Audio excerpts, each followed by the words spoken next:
So, I started out doing like my ancestry, looking into like the Revolutionary War period. And because I have revolutionary ancestors, I want the context. Like I want the stories. I want everything. Like I'm just like that. Like I want to see it for myself. So once I found that out, I got really into revolutionary history because I just wanted to know everything and I wanted to see whose names were mentioned. And like that just kind of like got the ball rolling on like how I got more and more into like my history stuff. And that like really like got me onto this path of like falling more like into like how things have developed, more of like my astrological stuff, but also kind of like mixed in with like my history stuff. Join me, Jeremy Swick, on Into the Unknown, a podcast that delves into the personal journeys, stories, and experiences of individuals across diverse professions. As a historian by trade, I firmly believe that our personal histories shape our present and offer valuable insights into our paths ahead. With that being said, let's get into it. On this episode of Into the Unknown, I am joined with Amy Caridi. How are you doing today, Amy? I am awesome. How are you? I am doing amazing. I'm so thankful you took the time to talk with me today. Oh my gosh. No, thank you for talking to me. I'm just amazed anyone's interested in what I have to say. So blessed. It's great. I love kicking off the show with talking about the importance of networking. How are we connected? Social media, right? Like I feel like through different history pages that we both belong to and stuff. And I just feel like I've connected to so many people that way. Like it's so many different people, like especially like I tagged you in something the other day. It's like there's so many people that are history people and then like but during the daytime we're not. So it's like so fun to find other people that have these like niche interests that you're like, oh, like you might get this joke or you might know what I'm talking about. It's so funny that you mentioned that because I think, Instagram's great. Social media is great in the sense that I always find it interesting. People say how negative it is. I'm like, for me, at least it's all what I put into it. So a large amount of my content, the algorithm, whatever you want to call it, is like puppies, kittens, and history. And, you can't go wrong with those three, to be honest. You can't. And you know what? It's funny that you bring up algorithm because I came up with, I'm sure this has been said before, as history buffs know. So I was thinking the other day about how I was going to kind of just talk about even just like my origin story. And I was just thinking about how, I really wanted to talk about like synchronicities and how in life, like the universe is going, it brings us synchronicities. And then if we follow these synchronicities, then we're like on a certain path. And as soon as I said it, I was like, oh my gosh, it's the algorithm. Because I'm like, that's what the algorithm does. It's like feeding you like something certain things that it thinks that you like. And then you could follow that path, might throw you something weird in there. Like, oh, you used to like this. Do you want to click it? And you're like, no. And they're like, okay, good job. That was a test. That I was thinking about that. It's like, you just don't know. It's like, you don't know where it's going to lead you. But like, it's there for a reason. And it's like, once you start following it, you can't stop. I cannot agree more. It's funny because as we talked about, I also work with other clients doing their social media, and some of their pages are so different than what I am used to, and I'm like, I can see why your outlook might be like this because this is all you're looking at, all you're seeing, and I'm like, this is why we have total different worldviews. Exactly. I said that to my husband the other day because our and it's the same exact thing. Our Instagrams are so different. Like he was scrolling and I'm like, I'm like, your Instagram has an undertone of violence. I'm like, there's a lot of UFC. There's a lot of blood. Like they're like, it's really missing like a feminine touch, but like, that's what he looks at. So that's what his look at. And it looks like, and then mine's like, oh, mermaid tail. Oh, like, let's be whimsical. Like think positive. And like, it's just like our worlds are very different on there. It's fascinating. I love it. So, let's jump into it. I want to know that comic book issue number 1, that origin story. My origin story, I feel like, is not that interesting. Grew up in regular, normal American life. Went to college, graduated with English degree and a degree in creative writing. So I was always kind of like a bookie, But then, life comes around. I started working. I worked in cosmetics for a very long time. And when I was doing that, I was sort of like not really, I was so busy. And I think that, like, again, like when you get on certain paths, I was so busy during that time that I didn't even like think about the other things that I liked. And like, I wasn't really reading that much, like on my own. And, it just, your brain's in a different spot. And then while I was working, I wasn't really like that, or like searching for anything else or like seeking out any other information.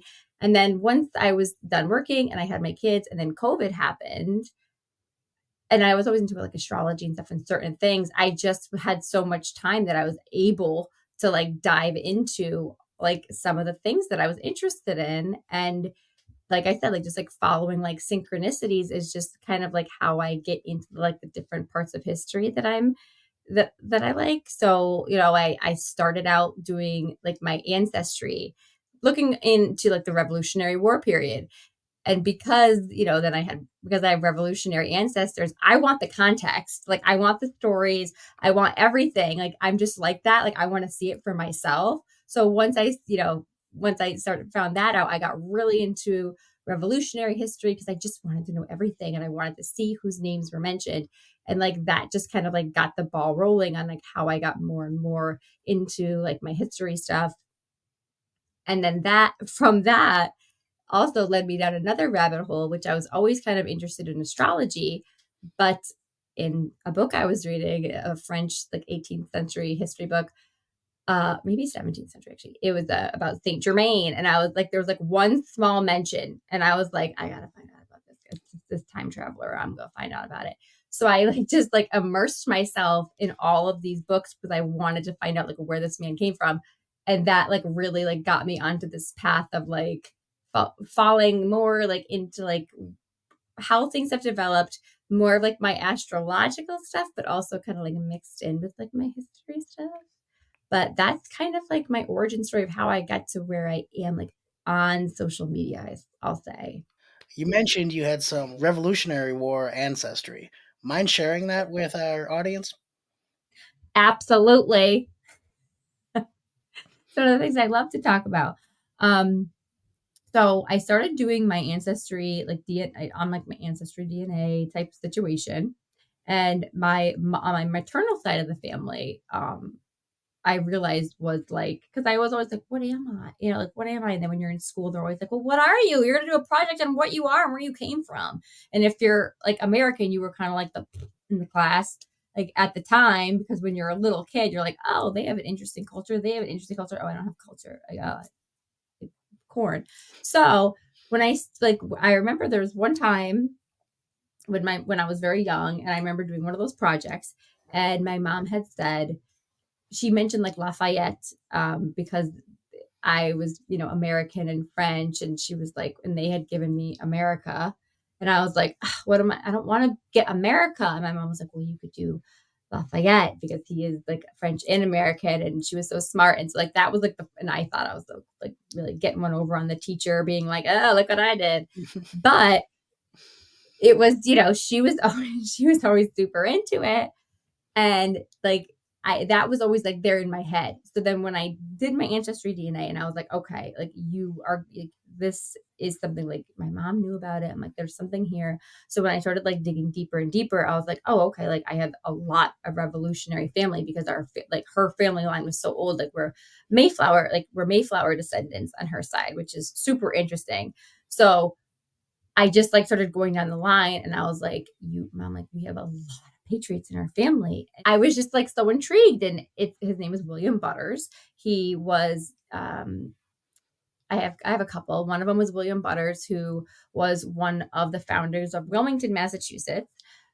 He found an apple, which I will on his farm. So he was the founder of the Baldwin apple. But he was just like a regular person. He came from indentured servants that came over from Scotland, and then they, you know, established the town like after generations. But he's like super cool. Most of his children all fought as well. And then I have Timothy Parker, whose brother was John Parker, who has the statue in Boston, who was, in Bunker Hill, the shots of their eyes, Concord, Massachusetts. So that was a really interesting one. And Timothy Parker, his brother, was the colonel in Sturbridge who was kind of like manning the militia that they were like rising up there. So that was like super interesting that all of these brothers that were all, born around the same time, people had so many children, were all these different parts of the revolution. They also stole cannons and dragged them from Saratoga, where it's funny because I ended up there now and dragged them down to Boston, which doesn't even seem possible now too, which is also like so intriguing to me. But yeah, so like I have a lot of revolutionary history. That's how I also found out that I had early American accused witches in my family, which I got like super into that too. So I just had so much like Americana in my family that then I was like, oh, okay, like I do have like things to be like proud of. And it's interesting to be, from a family that's this old, and that has this much like history. Like there was like something there for me to kind of get into. But yeah, like the revolutionary stuff, I just ate it up. I dove in hard. Amy, I love that. And I want to ask you a question for people who aren't in. So I work in a museum as well still, and I do a ton of research. How did you start finding that information? You said it kind of got kickstarted with you doing the DNA test, but what else? Mm. How did you start researching that? Oh my gosh. Let me think. I honestly don't I mean, I just feel like I was one of those people that just wanted to know more about my family, and my family was one of those. I'm sure that a lot of people from like I don't know how old you are, but from my, at least my generation, like my family did not talk very much about, what happened or, wars, anything about war, anything about history. That really didn't come up. My grandfather was and his brother were both in World War II. And but like no one ever spoke about it. And I remember seeing like his Navy thing on the wall and my grandmother just being like, oh no, that's just something for your grandfather. So like nobody talked about it. And so like that was like always that was so intriguing to me that I was like, we have this like kind of these past, and I had photographs and like I knew certain things, but I wasn't 100% sure. And I think that that's what really like, and I didn't know, I wasn't told anything. So I think that that kind of got me on my like, like, let me see what I can find out for myself, which I've always kind of been that person too. Like, what can I gather on my own? But that like kind of got me into it. But like, also, I just feel like I don't know. This might just be like a dorky history thing, but I feel like once you start reading history, then you're like, am I related? Am I somehow involved? Who can I find that's like that could connect me? Which is also kind of like I've always been that way too. So I'm like, someday I'm gonna refresh and it's gonna be like you're related to Lafayette. I don't think so, but like maybe. Amy, I love that. I think it's so interesting because with generational things, especially something like World War II, a lot of families, a lot of people, understandably, they didn't talk about it. Seeing, as you know, reading history, learning history, it wasn't a great experience for most people No. who, served. But it's funny you mentioned that because my first interview, I can always say this, was a seventh grade social studies project I did. And I actually had my seventh grade social studies teacher on the podcast a while back, and I interviewed my grandfather, who's no longer with us, and it was one of those moments where you don't think about it at the time, you're doing a little project as a kid, but to be able to actually interview him and him being my first historical interview, if you will, is something I'll always remember. Yeah, I mean that's like I would cry. Like that's like so I think that's so special. And I think that like I wish that I could go back and just like ask questions because he passed away like right before I got married and stuff. But it's like I just wish I had more something inside of me that just said, "Oh, okay, like ask him." Well, like ask these things like, well, if someone's still alive. But then when you're, growing up and you're learning respect, you're like, okay, don't push. Like, don't push and don't ask. But maybe they would have wanted to ask. And like he was in the Navy, his brother was in the Air Force, and then I mean, I've never really like done a full deep dive into World War II. I haven't, but I just watched Masters of the Air and I was like, okay, I need to know everything. I'm fully invested. And his brother was my great grand uncle was a pilot and was in at the Kirkland Air Base and flew all around. He ended up passing away very like coming home and then passing away very shortly afterwards, which I was like, ooh, like I kind of like understand like kind of the dynamic of this family and then not talking about things and like it's just like very interesting the things that like history also like gives you context for that I'm like, oh, okay, like I get why they didn't want to talk about that or I get why that was traumatizing or there's just like certain things that I'm like I get more now because of like how much I've like looked into things, which is why I push for people to like ask questions and like have hobbies and like follow little ideas because it doesn't hurt to like know something or like have a party fact. Like even like when people say like why do you do it? It's a waste of time. Well, what else am I gonna be doing? It's like I'm gonna be like researching the things that I like and like doing like why not? Because like why like again, like I graduated college and they said you're not gonna get a job, but you're gonna be a lifetime student of life. And I was like, oh, at the time I was like, awesome. No job. Love Like it. I didn't know it was too early. It was like 2007 before everything went down in flames. So I was like, oh my God, great. But it's true. That was kind of true. They don't set you up for a job, but you do kind of get that spark of like being a lifetime, like looking for seeking, as my mentor would say, when you're seeking and not searching. I love that, Amy. It's so interesting. And you mentioned that what you can build around history in the context of what is left out, not even what's there on the paper, what's in the records. It's like, okay, I know XYZ existed. And for whatever reason, every family memoir does not mention this person. Oh, you go back even further, you learn they're a criminal or, you know, had some kind of thing, ran a speakeasy or something like that. I They've could been go on written for out of history, days. you know? I found out that somebody I didn't even know. Someone was there was a murder. I mean, it wasn't like anytime soon, but it was like in the 30s. And then I found out about an ancestry and I asked my mom, I'm like, it was my grandmother. I'm like, was her niece murdered? This photo of her like holding this really cute baby. I'm like, was she murdered? And I was like, oh yeah, she was shot. She was stalked and they just shot her. I'm like, mom, like that's like an interesting thing to know about my grandmother. But like never mentioned. Never mentioned, not till I popped on to Ancestry, and I was like, "Oh, okay." It's Here's so fascinating. newspaper articles.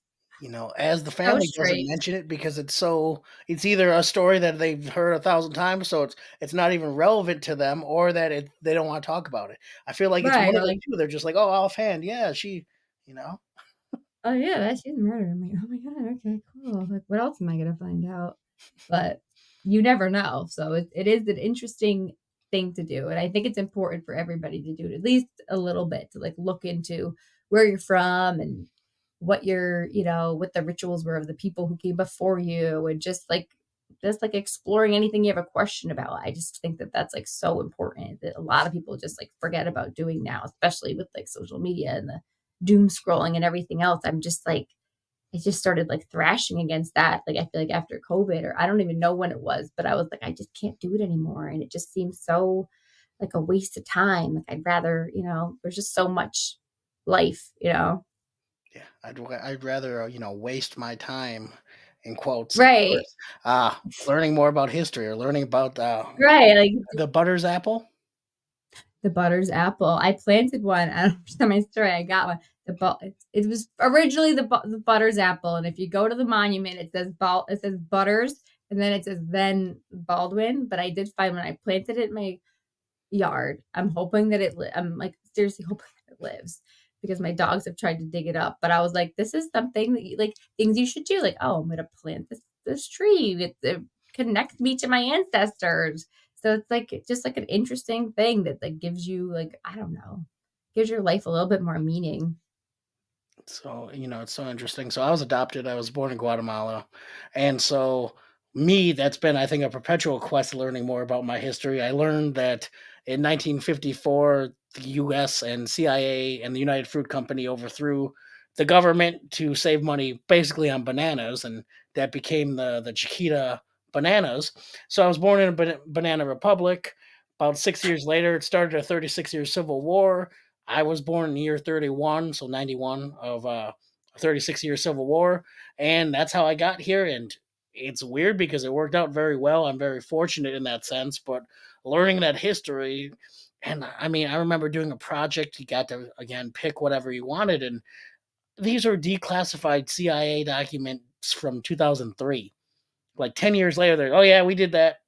Oops, sorry about it. You know, and just reading through that, it was just fascinating to learn even more about, the good and darker sides of history. Mm-hmm. Which, also, it makes you not cynical, but it definitely gives you, again, context that opens your eyes to so many things and patterns.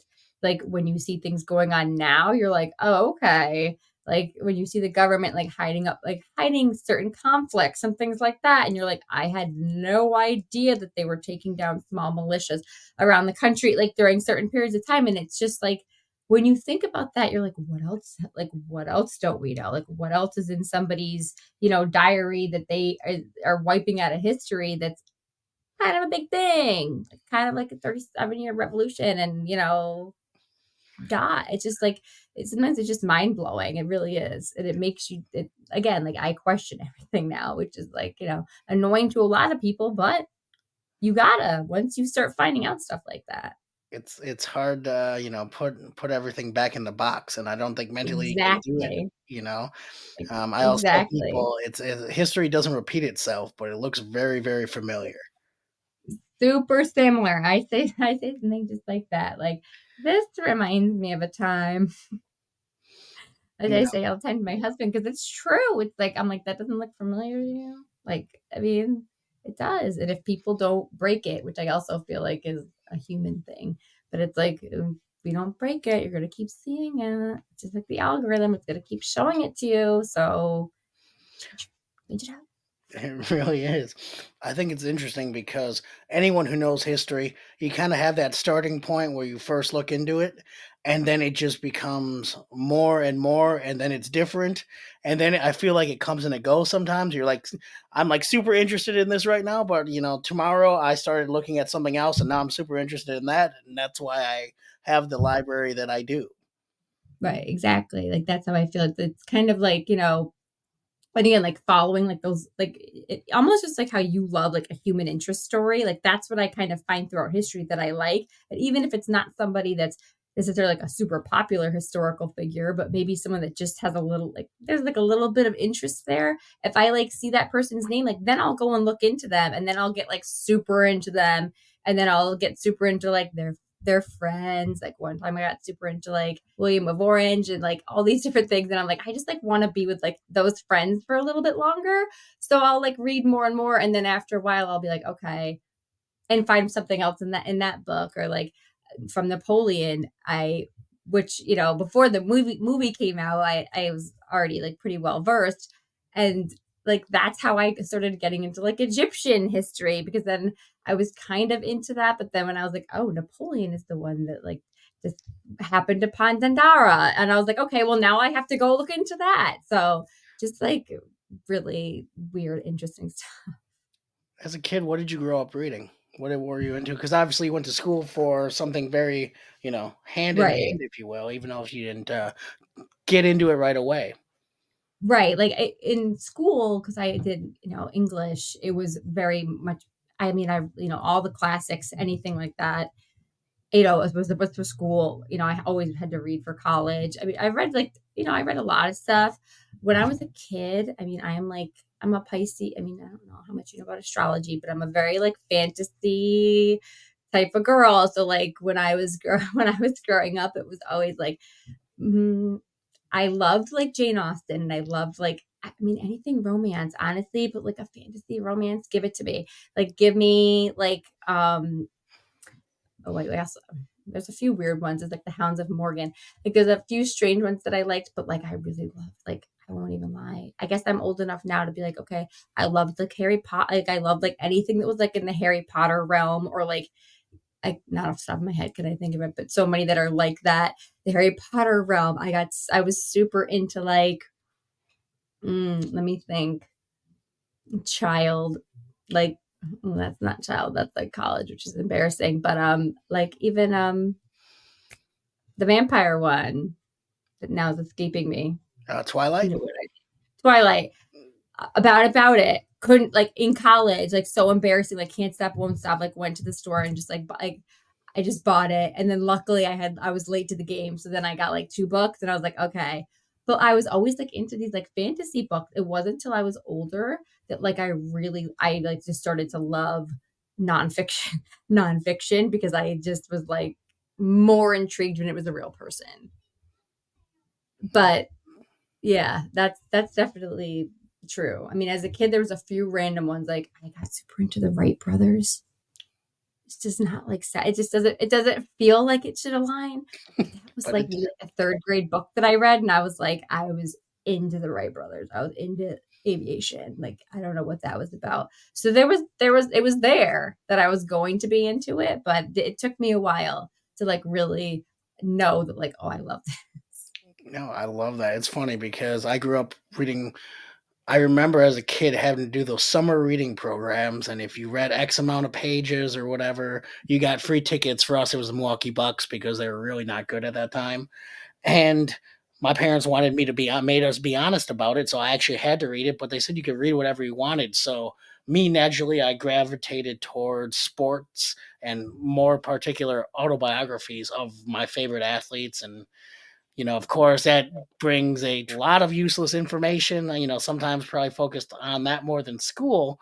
Turns out I become the historian and curator at the College Football Hall of Fame, so it worked out pretty well for me, but it's one of those things Okay. where it's a lot of with reading and just again, you read that, then you find more history you like, you find more history you find interesting, and so, Right. it's And just then it like fun having. inspires you to read too. Like if you don't like necessarily love to read. And a lot of the information that I have in my head is not something that's like even though I have so much like academic knowledge, it's not necessarily useful. Like I feel like the most useful thing it's for is like context in television shows. I find it like very like even to my husband sometimes I'll be like, aren't you glad that I told you that? Because now you have context to this television show that you're watching and it gives it more depth.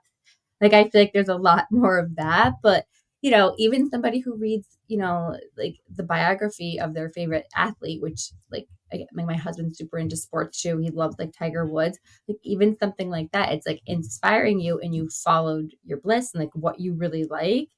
And that ended up being a career for you, which is also kind of like one of the things I'm about. It's like, okay, like your inner child like that and your adult self is incorporating what your inner child likes into a job. And like that's like how I feel like most people can like find their like real happiness. So It's so true. I'm glad I that always joke I'm just a big kid with money now, so I can spend. I can buy what I want, and I can enjoy things enjoyed growing up. And one thing I always appreciate with my friends, they're like, you've kind of been the same way. It's not a new thing or a new way of being. This is just kind of who you are. You're just more comfortable telling everyone about it. exactly. That's how I felt. And I never, like, even as a kid, like, I never felt weird about the things that I liked. So I was always like so willing to share and like get excited about stuff. And I feel like if you're like that and you don't have that, oh, I'm embarrassed, but I'm not embarrassed. I'm a dork and I don't care. And it's just like, I feel like because of that, like, it made me develop so much more into someone who's like a curious person. Whereas, like, a lot of people I know wouldn't even take the time or wouldn't even care enough, but I'm like, well, you need to just foster that curiosity. And once you do that, like it will, spark a little something inside you, just like when you're a kid. On everyone's journey, everyone's path, you make a decision, not really knowing the outcome. Can you give me a time in your life when you just made a decision, went for it, and how it turned out? Yes, I can. I'll tell you a recent one. I recently took a job, like a very random gig, because it was recommended to me by a photographer, a wonderful photographer that I know, to read tarot, and it was in a different type of industry, a plant medicine industry, which Be I don't fun. know anything about. I don't know, like I didn't know anything about it. I didn't know, what was going to happen. But I was like, and then normally when someone says like go online and apply for this right now, I would have slept on it. I would have not done it. I would have waited too long. But instead, I was like, no, you know what? Like I'm just gonna go. I'm just gonna go for it. Like whatever. And the company's Tarot Tokes, actually, I should say. I'll give them a shout out. But I just was like, no, you know what? I got on the phone with the girl who's the owner and we vibed like really well. And I'm like, I feel like this is going to work out. Like, I feel like this is fine. She seemed super professional. And I went and like did a mini event with them as like a brand ambassador and read like tarot cards. And I was absolutely terrified, but then it ended up being like this amazing experience, and now we're like developing all these different things together and maybe collaborating on more things. So it's just like something that I would have never done ever in my life. And just like, especially like, I get like nervous too because I've worked retail for a long time, and so I know like putting the trust in somebody to represent your brand and like do this and like transfer things over to sales was like hard. And the fact that like they did that to me was big. So I was trying to like represent for them as much as I could. And the feedback I got was so good. And I was just like, if I hadn't have done this, like what would have happened? Like, who knows? But now I have like all these new connections, and it happened in days. So it was just like one of those things where it's like you just take a chance, even if it's a little bit off the beaten path or maybe not exactly what you think. It might be exactly what you think, like once you get into it, which, is kind of what happened to me. Like I wasn't sure, and I was like, going to be weird, odd or weird, or I have kids and da, da, da. No, it was like everyone was wonderful and it was great and like very supportive, and like I felt like I got great experience out of it. So that was definitely one of the times that I probably would not have even like touched it. And then when I did, it like was wonderful. So Amy, I love that you mentioned that. I think so much of it in life in general is just taking that chance, that opportunity, because you really don't know the outcome. And I always tell people, you also don't know what happens if you didn't do it. There's right. no, you look at a fork in the road. There's no going back. It's not one of those books growing up where you could turn to page 68 and you made this path. You can't really go and look back if I would have chosen the other path. It's not choose your own adventure. It is, but we can't start over. So Exactly. For those who don't know, can you explain a little bit more about tarot? yes, I could totally explain more about tarot, which also was one of the things that I wouldn't have probably gotten into had I not like dove into some of like more like the historical stuff. Because then when I started reading about certain kings and empires, whatever, and just like seeing that they used certain people as advisors and astrology, and I just wanted to know like how it all worked and how it all came together, and like what it like I just like wanted to know so much. So once I started getting into it, I started to realize like I'm super into symbols, and like symbolism like really spoke to me. And when I started to like see these like symbols in these like readings that I was like in book readings that reading books that I was doing, I was like, I think that I might be really good at tarot. And I don't, but I did not know. I was not sure. And, I had never done it before, but I had a mentor at the time, Maddie Murphy from Cosmic RX. And I kind of like went to her and, just said, I don't know, but like I think that like I might be good at that. I think that I might want to do this. I'm not really sure. And I just started practicing, and I just like it came to me like super naturally. And like really what it is it's not, you're not predicting the future. So like a lot of people want to say, "Oh, can you predict my future?" Like, no, I cannot. Like, but what it does do is like what you were just talking about, like maybe if there is a fork in the road and you do have two choices, that if you believe in even just like statistics, it doesn't even have to be science, it doesn't have to be like spiritual, it could be science, it could be statistics.